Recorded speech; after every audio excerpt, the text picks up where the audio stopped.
من فهمیدم مشکلم چی بود. مشکل من این بود که بلد نبودم خودم و احساسم و منطقی خرج کنم. همه خودم میذاشتم مثلا. بلد نبودم جواب بدم، حرف تو حرف بیارم، طعنه بزنم. اصلا من بلد نبودم سیاست داشته باشم.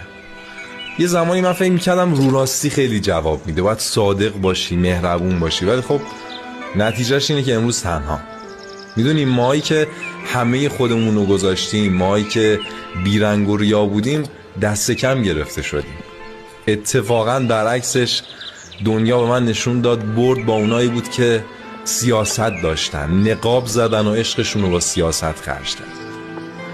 فکر میکنم عصر ما آدمای ساده رو راست بی سیاست خیلی وقت گذشت و این خیلی حقیقت تلخی.